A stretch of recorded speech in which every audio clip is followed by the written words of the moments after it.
Hello, Bee Culture readers.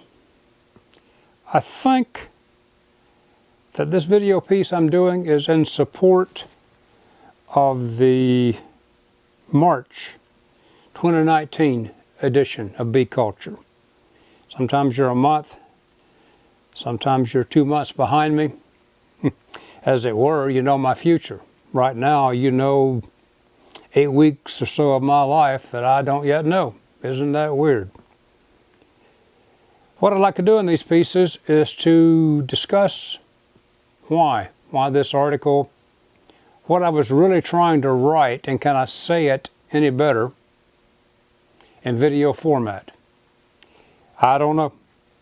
I got all sappy about my erector sets.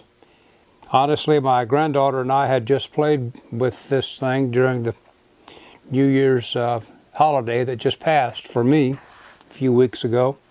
Been gone quite a while for you now. And I really enjoyed it. It brought back a lot of memories. I spent a lot of time with that erector set, and I saw an analogy between me learning to play with that toy, me learning to comprise, design. I wasn't good.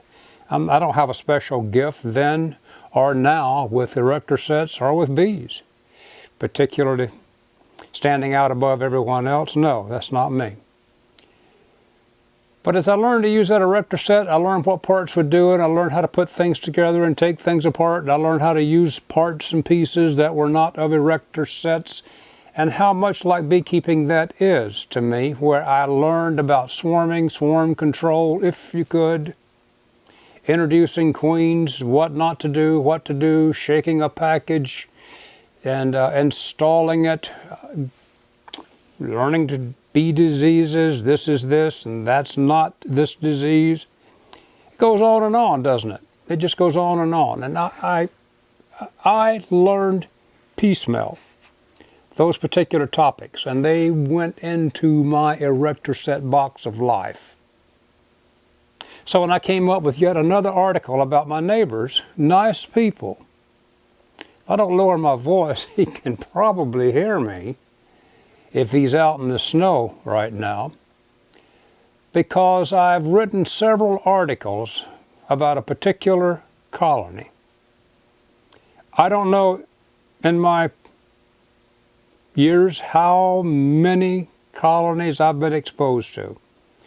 I'm not like a commercial beekeeper that deals with thousands and thousands at the time, but I'm like a real enthusiast, a technical person. I'm looking at beehives, thinking about beehives 7 days a week since I was in my 20s. So after some point, you acquire all these experiences and you remember specific colonies out of all of those thousands. I remember the one that sent a mouse up my pant leg, a story I've told more than 100 times. I remember the one in front of a little girl and her mother that sent a bee up my nostril and lit me up and caused me to cause a good deal of panic amongst the mother and the little girl when I was crying profusely and couldn't stop. I remember the beehive that sent a bee down a man's ear. He went crazy. We got the bee out. Just as the bee came out, it stung him. I remember these specific colonies, and I'm not going to forget this one either. So I've written about the incident. I came up with most of the original verbiage and isolated it into a file on my web page. I described it to you there. And I described in subsequent articles the fate of that colony. To my knowledge, it's still alive right now. It's 40 miles from me in an area I probably couldn't get to right now if I wanted to. And it's disconcerting that that colony has done so well without any involvement from me whatsoever. So this one I'm not going to forget because it had Chapter 1, Chapter 2, and Chapter 3. This is a rebounce, a repop. I had a number of people, a number being 5, 10, but one of them was a very influential, respected beekeeper and author of sorts, who said, well, either you're really good at what you do, or you had a fair amount of good luck. Got to go with the good luck scenario. That is what causes this to happen. That is what really went about causing me having the way to go to figure this thing out, because even now I'm confused about how to word it. So what I tried to do is to list the things that I came up with and the ideas that I had to control this thing. And those ideas in my mind came out of this box of B experiences, B procedures, B manipulations that let me put together parts and pieces of biology, management, behavior to come up with a possible idea. There were no plan C's. I said that in the article I've just written. None at all. Because every plan B, all, 5 of them, would have in one way or another had a chance at working. I'm glad you read it. If you're watching at this point, you must have read it.